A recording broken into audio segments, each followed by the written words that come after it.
every year. But what's available in the market is chemically bred seed, coated with neonicotinoids, genetically engineered seed.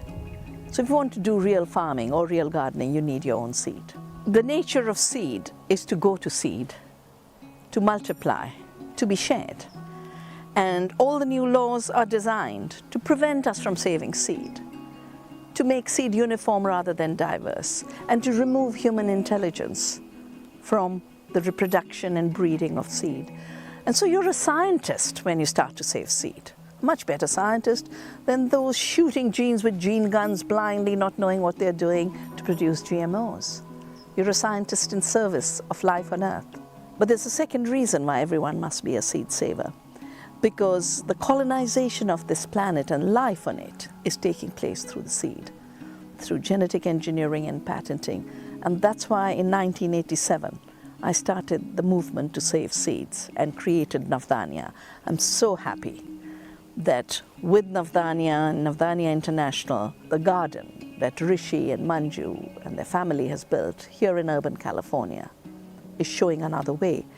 California is such a disaster of trying to grow food in a desert, pretending you are in a wetland. And that has led to violence, both to the people whose water's being taken, but it has led to violence against the earth, and the drought of California should be a wake-up call. So get out of the supermarket, get out of the drought, get out of seed slavery, get out of food slavery, sow your freedom by knowing your seed, saving it, and this video that has been prepared will help you in starting that path, even if it's one pot on your windowsill, just a terrace in the city, or a garden like this beautiful one in the heart of California. This is how all of California should look, and this ends up being a water conservation system rather than a water guzzling system that the monocultures are. California has another road, and that road sign is right here. When we buy food in the grocery store today, we're buying food that was not developed for our health. That food is grown with seeds that have been hybridized, genetically modified, and just bred generally so that it could last through transportation, so that it would stay on the shelf for a long time, and so that it will look pretty. We're not eating food that is nutritious, that was grown in healthy soils so that they're full of vitamins and vitality. And we're not eating food that was developed to be healthy. When we save seed at home, when we grow our own food, we take back some of that power. We can actually grow food that helps the planet, that restores ecosystems, that restores ecology. When we save seed, we're actively creating our future, and we have to care for the seed so that the seed can care for us. I learned to save seed at Dr. Shiva's farm in India called Navdanya, and I've been taking those practices and using them to develop this garden that we're sitting in here today.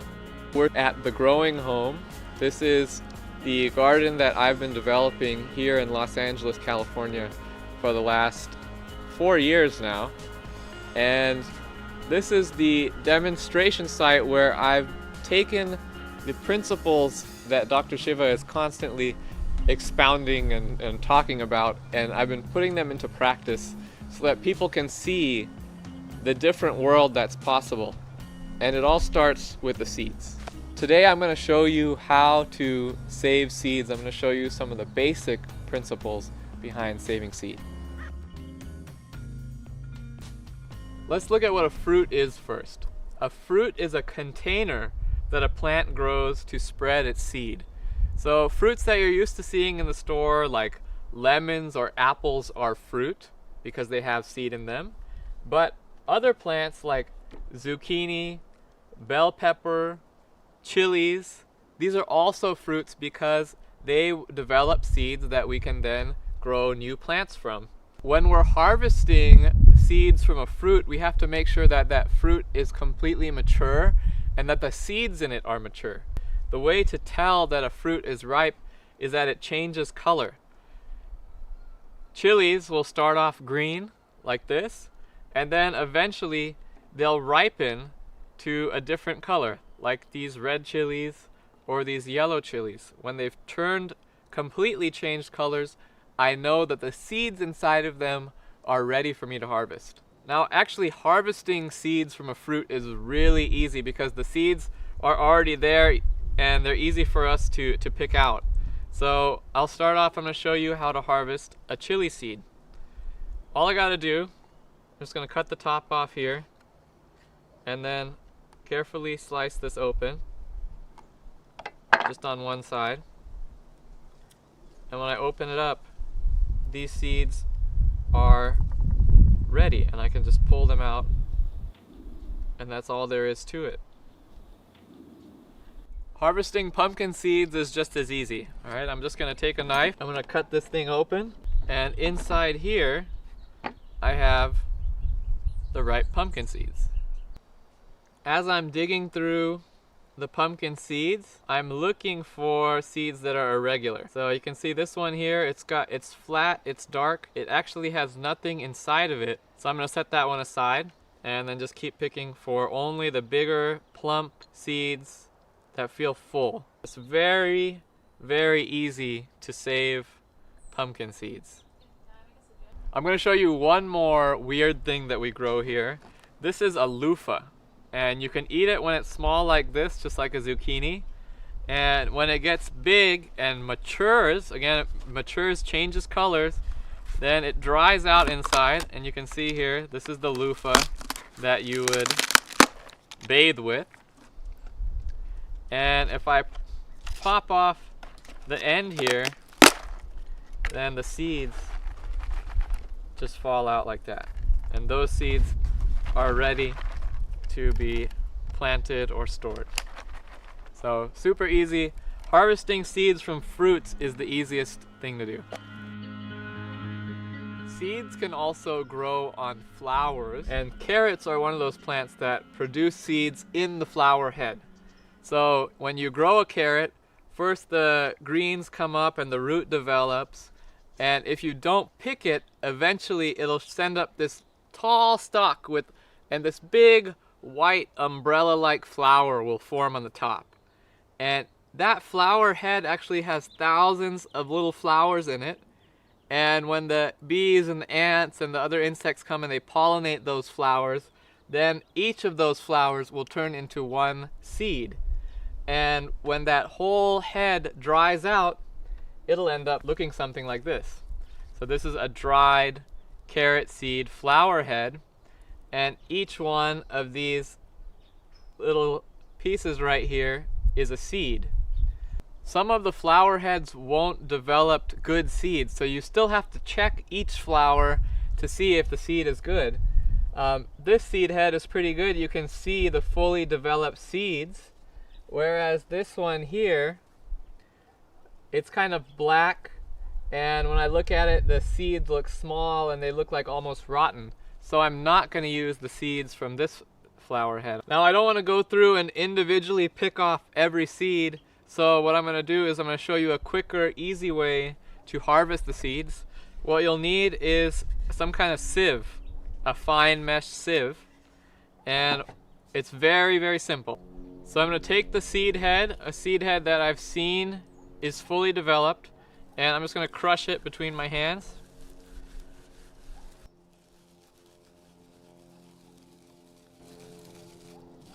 And now all the seeds have fallen onto my sieve. And now I'm just going to take my sieve and crush the seeds along the sieve. The smaller seeds, the undeveloped seeds, are falling through. A lot of the just other material besides the seed, the leftover stickers and branches are falling through. And what I'm left with is pure carrot seed. Almost pure. So you can see here, this is all good carrot seed that I can use next year to grow my carrot crop. So that's it. That's how you save seed from a flower. Plants in the pea family and the mustard family, they produce their seeds in pods. With the mustard The flowers come and they're pollinated up here, but then the pods are produced along the stem. So you can see these are the green pods right here. And eventually those dry out. And these are some radish pods. Radishes are also in the mustard family. And when I break this open, I will find some of these radish seeds. And so these are the radish seeds right here.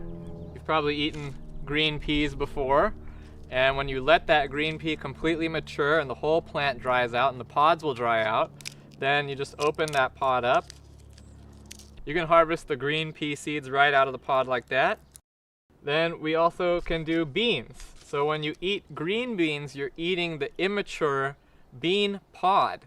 And if you let that mature just like you would a pea pod, then you can crush that open, and inside you have the bean seeds. These are called purple hyacinth beans. This is a rare variety of bean. And when I pick these seeds, especially the bean seeds, I want to look for any little holes because there's an insect that will bore into that seed and eat the inside out. So this one here has, you can see the holes from the outside actually.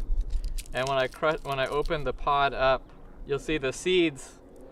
They're misformed and they're full of holes, and these are not seeds that I want to save because they're not going to grow. To harvest seeds in a pod, you can just keep going through all of your dried pods and opening them up like that. Or if you have a lot, there's a little bit easier way where you take a bunch of pods and you crush them all together. And then once all the seed shells are crushed, then you can just blow everything else away, and what you're left with is your seeds. So now that I've showed you how to harvest all the seeds, now you actually have to save them. You got to put them in a jar and label and mark them. So I'm going to show you inside how we store the seeds for the next season. After you've harvested the seeds, it's really important that you dry them out completely before you put them in something to store them. So we made this drying rack here, and in this drying rack we have all these different trays that have a window screen material at the bottom of them, and that way there's airflow and the seeds can dry out really well. You can make one of these at home, or you can just use a paper towel or a few layers of newspaper, something to absorb the moisture from the seeds. If there's any moisture on the seeds, they could rot and go bad and you won't be able to use them next year. So really important, dry the seeds out. When we put our seeds in our tray like this, we also make a little tag, and on that tag we write the name of the seed, the date it was harvested, where it was harvested from. Was it harvested from our garden or someone else's garden? And the grade. Was it a really good seed, a grade A seed? Or was it a not so good, maybe a grade B or a grade C, something that we would use in case we ran out of other seeds. So put that tag in with the seeds so that you know exactly what's in here, and let it dry out for about a week. Touch the seeds before you store them and just make sure there's no moisture. The other thing you can do is try to break one, and if it snaps really easily and you hear a crisp snap, then it's dried out and it's ready to store. When you're drying out seed, make sure you're drying your seeds in an area that's dry, dark, and well ventilated. That way they dry out quickly and completely, and they'll store for a really long time. Once your seeds are dry, you can put them away for storage. Always store your seeds in glass. Plastic is porous and moisture can get in. Bugs can also eat through plastic, so glass is the best storage option. I'm going to tape my seed label onto my jar and then start to fill in the seeds. The other thing that I can put in here just to make sure that the seeds are safe are a few leaves of dried bay leaf or dried oregano. Any herb that has a really strong smell has a lot of essential oils, because these leaves will keep bugs from living in the jar and from eating your seeds. So they can be a really good lifesaver if you have a lot of seeds and you don't want them to go bad. Now the seeds are in our jar, and we're going to put the jar away into our seed bank. And your seed bank where you store your seeds should be, again, in a dry, dark area away from direct sunlight. Now once your seeds are in the seed bank, they're good here for 2 to 3 years.